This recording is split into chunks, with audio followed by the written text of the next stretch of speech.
Hey guys, welcome back to Jack on Tracks. As you saw the other, in probably one or two of the other little bonus videos before this, the ties have come in. I stained them, and I'm ready to put them in. All right, so I'm just gonna do one for you, and do the rest off camera because it's trying to get these videos shorter for you guys. I don't want you guys gotta be losing your mind. Some of these videos are ridiculously long. All right, so they recommend using this plyo bond. Now I already did one track to try it out, and this stuff actually works really good. All right, so what I did was I left I'm leaving the connectors on. Where'd it go? I had one with the connector. I'm leaving the connectors on this one.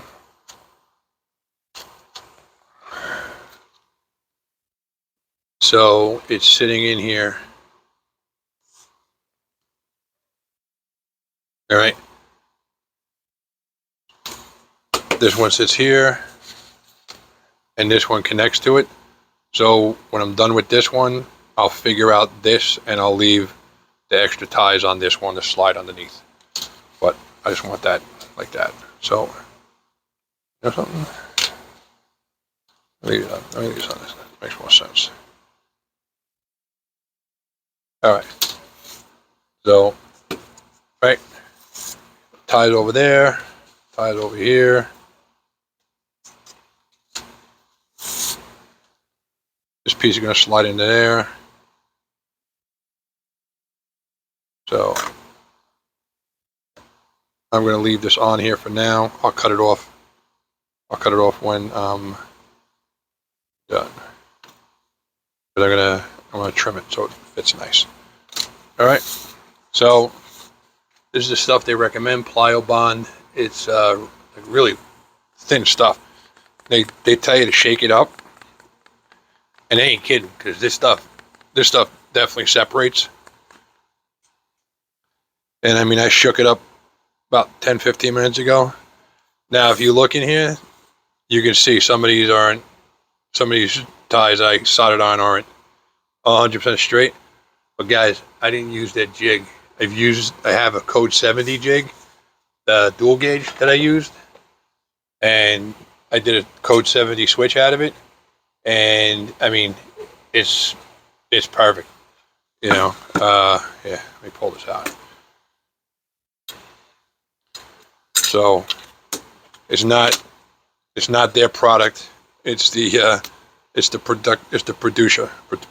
So I mean, that sits, and then all those sitting there perfect. All right. So, but we're gonna go over that later, because we're gonna be doing code 70, code 83 switches, and we're gonna be doing a bunch of narrow gauge switches. All right. So here we are. This is all dry from the stain. That's the size going on. All right, this plyo bond. I'm gonna put this over here first because I want the wood to get up. This stuff is like real thin. So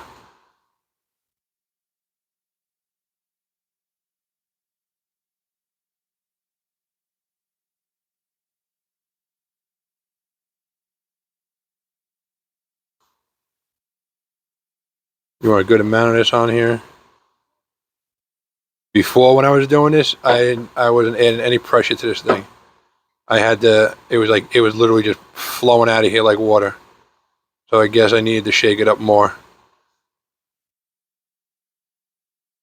Well, there we go. It's coming right out.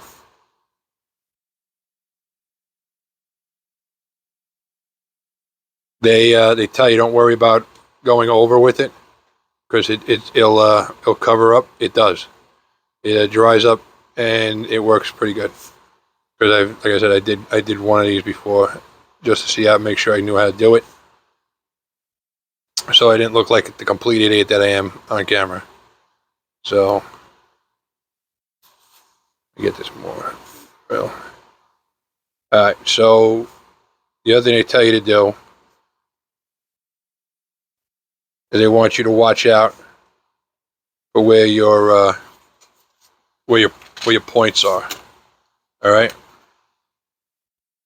So they don't want you to glue your points together. This makes sense.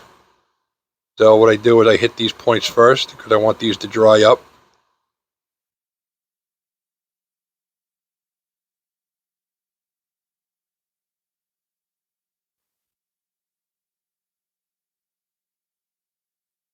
See what I mean? This stuff really flows out. So, but I can tell you, this stuff really, when this stuff sets up, is a contact cement.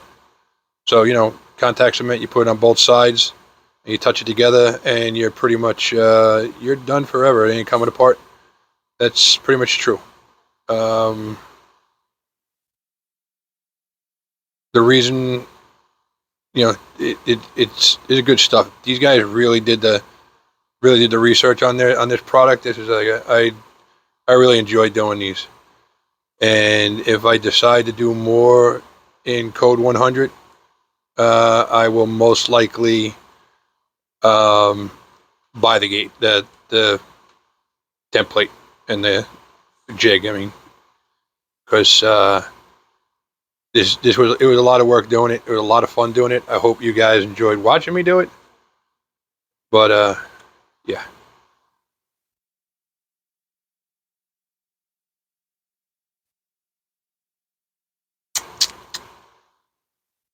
All right, so that's that. And now we just wait and watch it dry.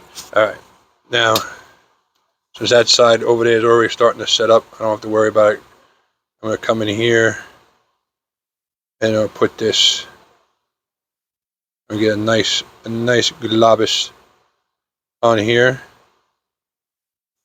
Okay, now that it's on there, I'm gonna recenter this gauge. I don't know some schmutz in here. All right, let me get that out of there. I don't want that on my. Don't want that in my layout.